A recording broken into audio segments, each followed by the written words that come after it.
स्वामींनी मृत्यूच्या दारातून का वाचवले? नमस्कार मित्रांनो, श्री स्वामी समर्थ. स्वामी समर्थ अक्कलकोट महाराज हे श्री दत्त परंपरेतील चौथा अवतार मानले जातात. दत्त संप्रदायातील ही परंपरा पुढील प्रमाणे आहे.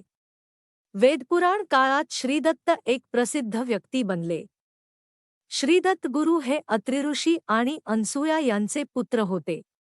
ऐतिहासिक दृष्टिकोनातून दत्त परंपरेतील पहिले सत्पुरुष श्रीपाद श्रीवल्लभ होते. भगवान श्री दत्त यांचे अवतार श्री स्वामी समर्थ यांच्या भक्तासाठी हा एक अविस्मरणीय अनुभव आहे. स्वामी महाराज ही एक प्रचंड अद्भुत शक्ती आहे. अनंत कोट्यवधी ब्रह्मांडांना चालवणारी शक्ती अक्कलकोटमध्ये एकाच मानवी रूपात प्रकट झाली. असाच प्रसंग एकदा एका मुक्या ब्राह्मणासोबत घडला होता. तो मुका ब्राह्मण स्वामींच्या चरणी सेवा करण्यासाठी अक्कलकोट शहरात आला.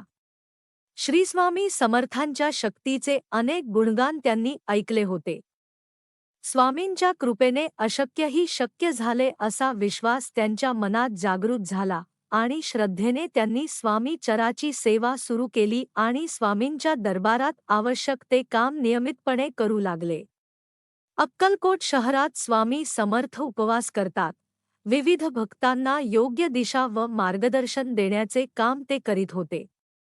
याद्वारे तो स्वतःला मुका ब्राह्मण बनवत होता. त्याचा आत्मविश्वास वाढत होता. त्या जवळजवळ मूक ब्राह्मणाने 12 वर्षे परमेश्वराची सेवा केली. आता त्या ब्राह्मणाच्या सेवेचे फळ मिळण्याची वेळ आली होती. एके दिवशी स्वामी आनंदात बसले होते. मग मूक ब्राह्मण नेहमीप्रमाणे परमेश्वराची सेवा करण्यासाठी दरबारात आला. मग तो हात जोडून स्वामींच्या समोर उभा राहतो आणि दर्शन घेतो. तेव्हा स्वामींनी तोंडातून तांबूल काढून ब्राह्मणांना खायला दिले. हे पाहून मुका ब्राह्मण खूप आनंदित झाला. त्याने धन्याची भाकरी उचलली आणि खाल्ली. त्याचवेळी ब्राह्मण बोलू लागला आणि त्याचे तोंड फुटले. हे पाहून सर्वांनी भगवंताचे नामस्मरण केले. स्वामी लीलाद्वारे स्वामींवर अतूट श्रद्धा असेल तर काहीही अशक्य नाही याची जाणीव करून देतात. ही प्रेरणा आपल्याला समजते. स्वामींनी 12 वर्षे एका मुक्या ब्राह्मणाची सेवा केली आणि त्याला श्रद्धा आणि भक्ती शिकवली. त्यात तो पारंगत झाला आणि मग त्याच्यावर दया दाखवून त्याचा आजार बरा केला. त्यानंतर तो अनुभव योग्य, गरजू आणि पात्र व्यक्तीला द्यायला हवा. यातून परमेश्वर भक्तीची भावना दृढ होते. स्वामी राय, मला माहीत आहे की ज्या क्षणी मी माझे सर्वस्व तुला समर्पित करीन त्या क्षणापासून आयुष्यातील दुःख आणि संकटे संपुष्टात आली आणि ती झाली तरी मला पर्वा नाही.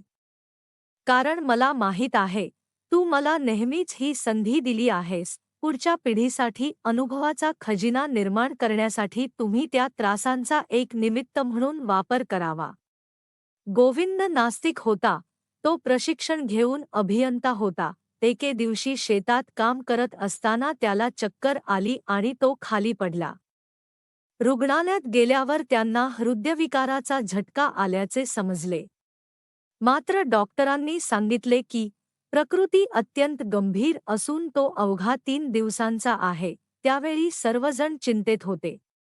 त्यांचे कुटुंबीय आणि मित्रमंडळी स्वामींना आदरांजली अर्पण करत होते. त्याचवेळी भुजंग नावाची व्यक्ती आली आणि म्हणाला की तो स्वामींचा भक्त आहे आणि गोविंदाला स्वामींच्या राजा ललित स्तोत्राचे पठण करण्यास सांगण्याची त्याची दृष्टी आहे. सुरुवातीला त्याने नकार दिला, पण जेव्हा त्याच्या घरच्यांनी त्याला जायला सांगितले तेव्हा त्याने 2 दिवस अभ्यास केला. यामुळे त्याला बरे वाटले. डॉक्टरांनाही आश्चर्य वाटले. त्याला घरी जाण्याची परवानगी देण्यात आली. यातून काय सिद्ध होते? स्वामी योग्य वेळी भक्ताची वाट पाहतात आणि त्यांच्या भक्ताला त्यांच्याकडून भक्ती प्राप्त होते.